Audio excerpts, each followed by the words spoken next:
আসসালামু আলাইকুম। আশা করি আপনারা সবাই ভালো আছেন। আমরা ভালো আছি আলহামদুলিল্লাহ। আজকে আরও একটা নতুন ভিডিও নিয়ে হাজির হয়ে গেলাম। আজকে সকালে ফার্স্ট ঘর থেকে বাইরেই আর কি বেরিয়ে এসে যেখানে আসছি দেখুন আমার বরবটি গাছের ওখানে গতকালকে দেখছি ওইদিকে সাদা কিছু বরবটি নষ্ট হয়ে যাচ্ছে। সাদা বরবটিগুলো এত তাড়াতাড়ি বড় হয়। তো আজকে প্রথমেই বেরিয়ে এলাম, এসে দেখলাম যে বরবটিগুলোর কি অবস্থা।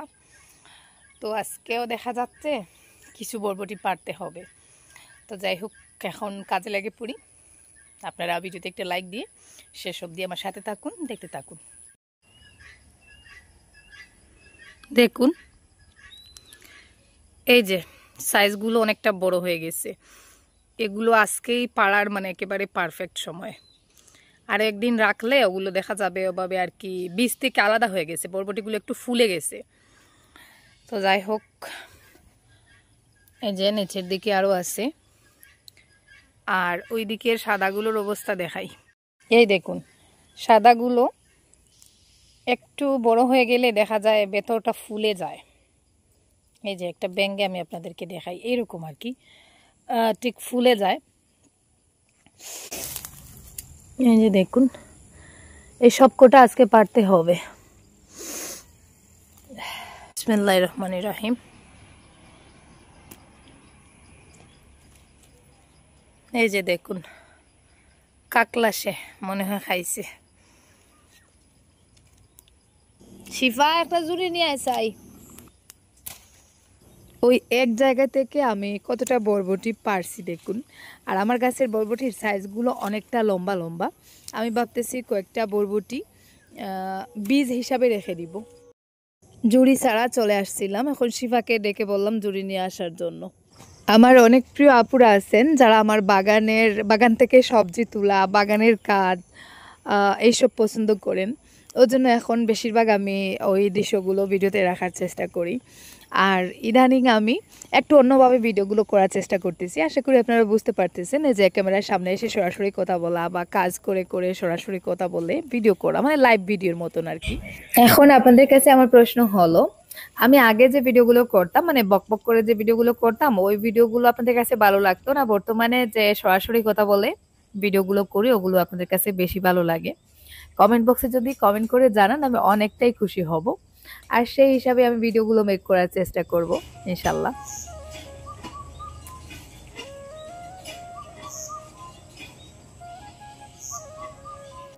বসন্তকাল, কি সুন্দর কোকিল পাখি ডাক। আমার বাইরেই আসলে বা অনেক সময় ঘরে শুয়ে শুয়ে কোকিল পাখি ডাক শোনা যায়, ভালোই লাগে। মাঝে মধ্যে আপনাদেরকেও একটু শোনাই আপনাদের সাথে গল্প করে করে। দেখুন, আমি আমার কাজের অর্ধেকটা প্রায় শেষ করে নিয়েছি। অনেকগুলো বরবটি অলরেডি পেরে নিয়েছি।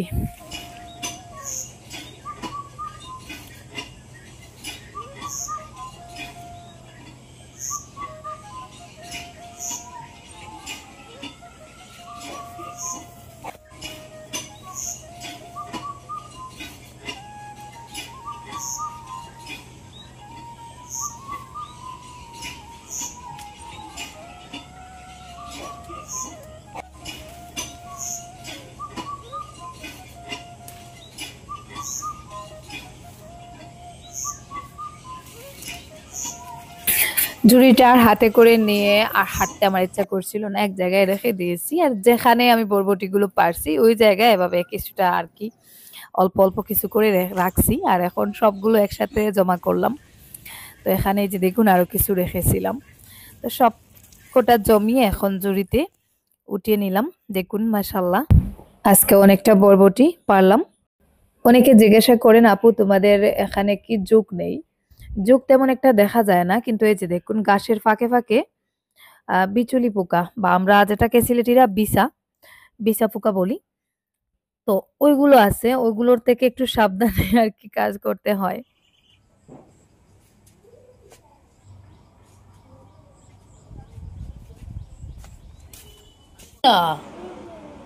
কোনটা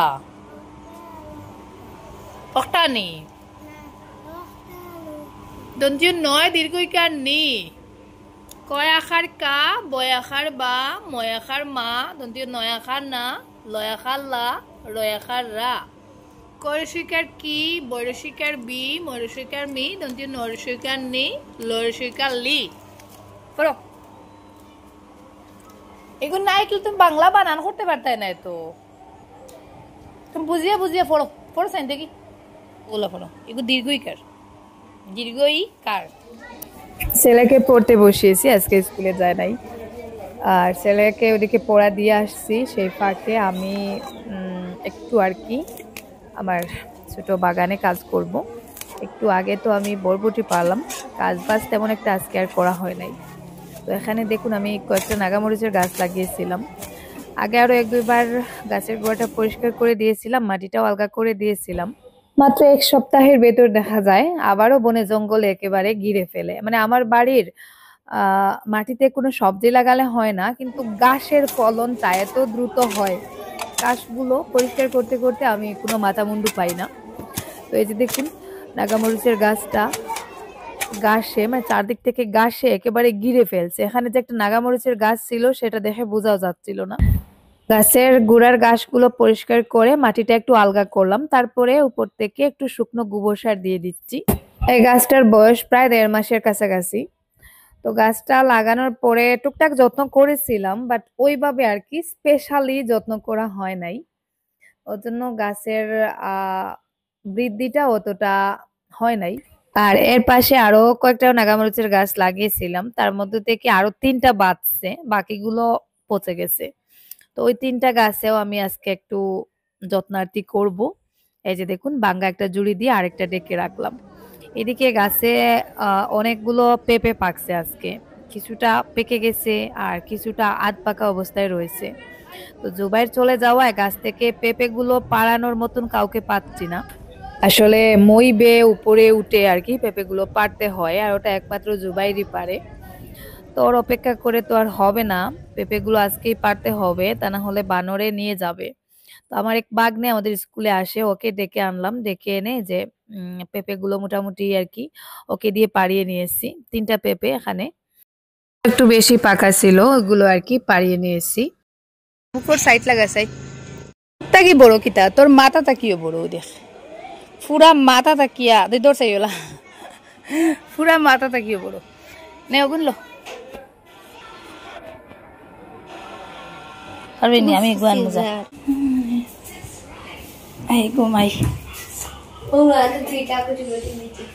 বাগানে কাজ করছি এত গরমের মধ্যে অনেক বেশি গরম লাগছে তো কিছু একটা খেতে মন চাইছিল তাই ভাবলাম পেঁপে গুলোই পেরে নেই গরমের মধ্যে পাকা পেঁপে খাওয়ার আলাদা একটা টেস্ট আছে মন প্রাণ ভেতর অনেকটা ঠান্ডা হয়ে ভালো লাগে মাশাআল্লাহ আমার গাছের পেঁপের কালারটা দেখুন কতটা সুন্দর আর খেতেও কিন্তু অনেক মিষ্টি আমি বাজার থেকে বা অনেক জায়গা থেকে অনেক বড় বড় সাইজের পেঁপে মানে পাঠিয়েছেন অনেকে খাইছি বাট আমার গাছের পেঁপের মতন মিষ্টি পাই নাই অনেকটা মিষ্টি পেঁপেগুলো অনেকে বলেন তরকারি রান্না করে না খেলে নাকি পেঁপেতে মিষ্টি স্বাদ পাওয়া যায় তো জানি না হতেও পারে কারণ আমার গাছ থেকে তো কাঁচা পেঁপে তরকারি হিসাবে কখনো খাওয়া হয় না অনেকে পেঁপে কাঁচা সবজি হিসাবে রান্না করে খান তবে আমরা ফল হিসাবেই খাই যখন দেখা গেল গাছে 1-2টা পেঁপে পাকছে তখনই পেরে ফল হিসাবে খাওয়া হয় তো যাই হোক টেস্ট করে দেখি আজকের পেঁপের মিষ্টিটা কেমন যেহেতু একেবারে গাছ পাকা পেঁপে ছিল তো কালারটা দেখুন কত সুন্দর আর ভেতরের দিকটা একটু বেশি নরম হয়ে গেছে আর একদিন আগে পারলে মনে হয় আর একটু ভালো হতো তবে যেহেতু গাছেই পুরোপুরি পাকছে তাই মিষ্টিটা একটু বেশি হবে সবাইকে দিলাম তারপরে মানে সবার শেষে এখন আমি একটা পিস নিব আর টেস্ট করার জন্য এতে নি মিষ্টি আছে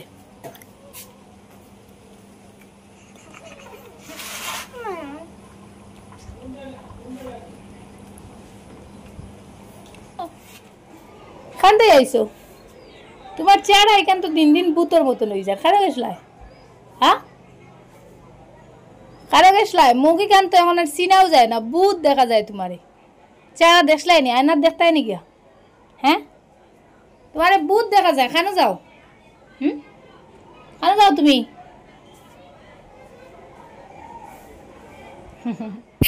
দুপুরের জন্য সবজি রান্না করা আছে যে বরবটিগুলো সকালে পারছিলাম ওগুলো এখন কাটতে বসছি দুপুরে রান্না বান্না আছে, তাই দুপুরের জন্য এখন আর রান্না করতে হবে না। আমরা মানুষও কমে গেছি, জুবাইর চলে গেছে, ওয়াইদা চলে গেছে, এখন শুধু শিফা, আমি আর আরিয়ানের বাবা। আমরা ওই তিনজনই দেখা যায় ভাত খাই। আর আরিয়ানকে তো আর ভাত খাওয়ানো যায়ও না, ওকে হিসাব থেকে আমি সব সময় ছেড়েই দিই। তো সামান্য একটু তরকারি রান্না করলে দেখা যায় ওই তরকারিটাও উঠতে চায় না। তাই বরবটিটা রাতের জন্যই কেটে রাখতেছি, রাতের বেলা রান্না করব। বরবটিগুলো কাটছিলাম, বসে বসে গল্প করছিলাম। হঠাৎ করে আমার মেজো বোন মানে জুবাইরের মা ফোন করে বললেন উনার শ্বশুর নাকি অনেকটাই অসুস্থ। তো গত কয়েকদিন থেকে আমি খবর পাচ্ছি উনার শ্বশুর অসুস্থ, বাট অতটা অসুস্থ আমি জানতাম না। আর অতটা অসুস্থ উনি ছিলেন না। উনি বলতেছেন যে আজকে সকাল থেকে একটু বেশি অসুস্থ, এর আগে মোটামুটি অসুস্থ ছিলেন। তো আমি কয়েকদিন থেকে ভাবছিলাম ওনাকে দেখতে যাব, কারণ উনি আমাকে ছোটবেলা থেকে এত আদর করতেন, আমার ঠিক বাবার মতন মনে হয় ওনাকে। জুবাইরের মায়ের যখন বিয়ে হয় তো তখন আমি আরিয়ানের থেকে আর একটু ছোট ছিলাম। তো আমি আমার বোনের সাথে মানে যাওয়ার জন্য কান্না করতাম, অনেক দিন গিয়ে আমার বোনের বাসায় থাকতাম, কারণ আমি আমার ওই বোনকে ছাড়া কিছুই বুঝতাম না। বিয়ের আগে যখন আমার বোন বাসায় ছিলেন তখন আমার বোন আমাকে রান্না বান্না সরি গোসল করাতেন, খাওয়া দাওয়া করতেন, মানে উনি আমার সেবা যত্ন করতেন। তো হঠাৎ করে উম উনার বিয়ে হয়ে গেল। তারপরে আমি কান্না করতাম উনার বাসায় যাওয়ার জন্য। তো মা ছাড়া আমি কোথাও গিয়ে থাকতাম না। তবে আমার ওই বোনের বাসায় গেলে আমি ১০ দিন ১২ দিন থাকতাম। তো যখন বোনের বাসায় যেতাম তখন জুবাইরের দাদা আমাকে এত আদর করতেন, কুলে নিতেন। আ মানে কি বলবো? ঠিক বাবার মতন মনে হতো উনাকে। তো ওইজন্য আসলে বাকি আ বোনদের শ্বশুর শাশুড়ির থেকে আরকি আমার ওই বোনের শ্বশুরের প্রতি মায়াটা একটু বেশি। আর জুবাইরের দাদা এত ভালো মানুষ ছিলেন, আপনারা হয়তো সরাসরি ক্যামেরার সামনে উনাকে কখনো দেখেন নাই, দেখলেই বুঝতে পারতেন। তো যাই হোক, উনার অসুস্থতার খবর শুনে মানে আমি ভাবলাম যে আজকেই চলে যাব, কারণ বেশি অসুস্থ খবর পাচ্ছি। হঠাৎ যদি কিছু হয়ে যায় তাহলে তো আর মানে বলার কোনো ভাষা নেই। তো এইজন্য আমি তাড়াহুড়ো করে বিকালের দিকে আরকি রান্না বান্নাটা শুরু করলাম। যে রাতের জন্য রান্নাটা করে রেখে যাই। আর সন্ধ্যার দিকে যাব, আবার রাত ৯-১০টার ভেতরে ফিরে আসবো। ফিরে এসে বাসায় খাবার খাবো। তো ওইজন্য আরকি আয়োজনটা শুরু করছি। একটু তাড়াহুড়ো করে সব রান্নাবান্না শেষ করলাম। আমার বারবার মনে হচ্ছিল যে আজকেই যাবো, আজকে মিস করলে চলবে না। আরিনের বাবা বলতেছেন রাতের বেলা যাওয়ার কি দরকার? আগামীকালকে সকালে যাবে। আমি বললাম না, আজকেই চলে যাই। মানে আমার মন বারবার কু ডাকছিল যে আগামীকাল সকালে যদি গিয়ে উনাকে জীবিত অবস্থায় না পাই। মানে এই কথাটা কেন জানি আমার বারবার মনে হচ্ছিল। তো ওইজন্য সন্ধ্যার পরে যাওয়াটাই আরকি যাওয়ার জন্য সিদ্ধান্ত নিলাম।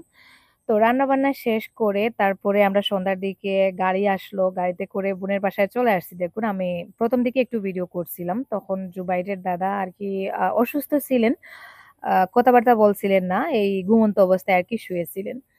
তো আমি আসলে ভিডিও করার মুডেও ছিলাম না।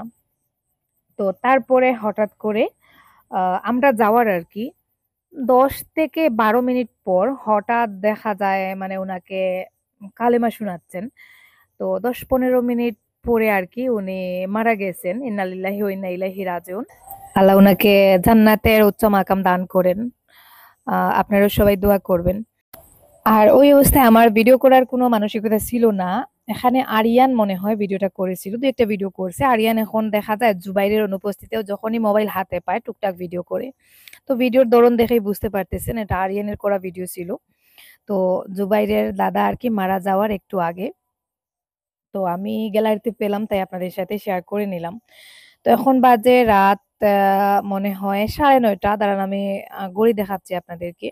তো জুবাইরের দাদা তো মারা গেছেন। প্রায় ৮টার দিকে উনি মারা গেছেন। তারপরে আমরা ৯:৩০টার দিকে আরকি ওখান থেকে রওনা দিয়ে দিয়েছি। কারণ সারারাত তো এখানে থাকা যাবে না। বাড়িতে আরিয়ান, শিফা ওদেরকে রেখে আসছি ওদের চাচির কাছে।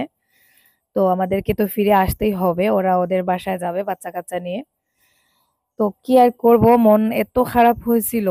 আমি জীবনের ১ম মানে চোখের সামনে কারো ইন্তেকাল হতে দেখলাম। আমার ১ মিনিটের জন্য মনে হচ্ছিল আমার বুকটা কেঁপে যাচ্ছে।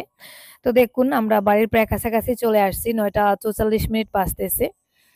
আর আমি হঠাৎ করে আরকি টাইমটা দেখানোর জন্য মোবাইলটা নিলাম। তো আমরা এখন বাসায় যাব। বাসায় গিয়ে আজকের রাতটা আরকি ঘুমাবো। আর আগামীকালকে সকালে আবারও আসবো। আমি গিয়েছিলাম একজন অসুস্থ মানুষকে দেখতে। কিন্তু আমারই চোখের সামনে সেই অসুস্থ মানুষটা দুনিয়া থেকে চলে যাবেন এটা আসলে ভাবতে পারিনি বাবার মতন একজন মানুষ। খুব বেশি কষ্ট পাইছিলাম। তো ফিরে আসার পথে বাড়ির পাশে আর কি একটু ভিডিও করেছিলাম। তারপর দিন সকালবেলা মানে আজকে সকালবেলা শুক্রবার, তো এখন বাজে সকাল 9টা। আর জুবাইরের দাদার দাফন করা হবে আর কি 10টার সময়। তো আমরা গতকালকে যে গাড়িতে করে গিয়েছিলাম ওই গাড়িওয়ালাকে আরিয়ানের বাবা বলছিলেন যে সকালে আবারও 10টার আগে এখানে এনে পৌঁছে দিতে। তো যাই হোক ফাইনালি আমরা ওখানে চলে আসছি। তো এখন ওনাকে আর কি বাড়ি থেকে বের করে নিয়ে যাওয়া হয়েছে। আর এই ভিডিওগুলো আসলে আরিয়ানের করা। আমি তেমন কোনো ভিডিও করি নাই। শেষের দিকে 1টা 2টা ফুটেজ দেখবেন আমি করছিলাম। আর ওগুলো আরিয়ান করছিল। ওই করিডোরের মধ্যে দাঁড়িয়ে মোবাইল হাতে নিয়ে 2 হাত দিয়ে ধরে মানে ভিডিওগুলো করছিল। তো যাই হোক আমি ওই স্মৃতি হিসাবে রেখে দিলাম। ওই যে দেখুন লোকজন যাচ্ছেন। তো ওনার আসলে 2টা কিডনি ফেল হয়ে গিয়েছিল। ওরা আসলে উম বাইরে দূরে কোথাও নিয়ে আর ডাক্তার দেখায় নাই। সবসময় জ্বর ছিল। তো যেখানেই গেছেন আশেপাশের যত ডাক্তার আছেন দেখিয়েছেন। তো ডাক্তাররা আসলে রোগ ধরতে পারে নাই। উনার সবসময় জ্বর থাকতো। কিছুদিন ওষুধ খেলে জ্বর সারতো, আবারও জ্বর আসতো। হঠাৎ করে জ্বর চলে আসতো। কেউ কিছু বুঝতেই পারছিলেন না। তো যাই হোক এই যে উনার রুমটা ছিল ওই খাটের মধ্যে উনি থাকতেন। সবাই ওইদিকে চলে গেছেন আর আমি এখানে বসে বসে উনার খাটের দিকে কিছুক্ষণ তাকিয়েছিলাম যে যখন আসতাম উনাকে ওই খাটের মধ্যে আর কি বসতে দেখা যেত বা শোয়া অবস্থায় দেখা যেত। খুব খারাপ লাগছিল। আর এদিকে আর কি উনাকে বাসা থেকে কবরস্থানের ওখানে আর কি নেওয়া হয়েছে। সবাই পেছন পেছন চলে গেছেন। টুকটাক কয়েকজন বাসায় রয়েছেন। আমি ওইদিকে হাঁটাহাঁটি করছিলাম। তো বাড়িটা অনেক ফাঁকা ফাঁকা মনে হচ্ছে। আর জুবাইরের দাদি তো অনেক আগে মারা গিয়েছিলেন আমার বিয়ের আগে। আর এখন জুবাইরের দাদাও চলে গেলেন।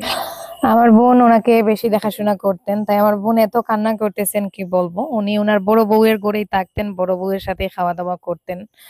আর আমার দুলাভাই যখন পাগল হতেন, মানে যখন আর কি উনার কন্ডিশন খারাপ থাকতো উনি আমার বোনকে মারতেন। আর উনার শ্বশুর যখন একটু ভালো ছিলেন তখন আমার বোনের গায়ে মানে একটাও আঁচ পড়তে দিতেন না। যদি উনার ছেলে বউকে মারতে যেতেন তাহলে উনি বউকে মানে উনার বুক পেতে দিয়ে বউকে আড়াল করতেন। তো ওর জন্য আমার বোন আসলে এত কান্না করতেছেন কি বলবো। উনার এক মেয়ে।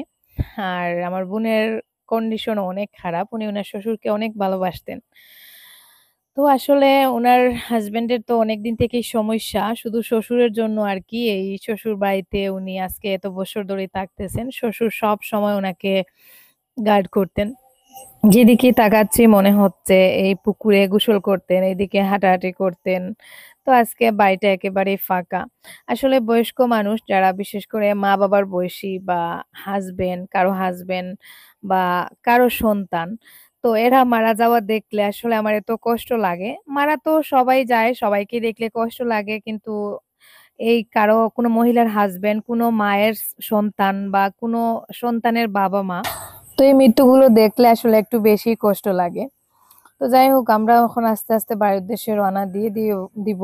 কারণ স্কুল রেখে আসা হয়েছে। আরিয়ানের বাবা একটু তাড়াহুড়ো করছেন। আর এখন তো আর কেউ নেই। আত্মীয়স্বজন যারা আসছেন সবাই এক এক হয়ে চলে যাবেন। আর আমার বাবার বাড়ি থেকেও আসছেন। এদিকে আমার সেজ বোন শারমিনের মা উনিও আসছেন আমাদের সাথে।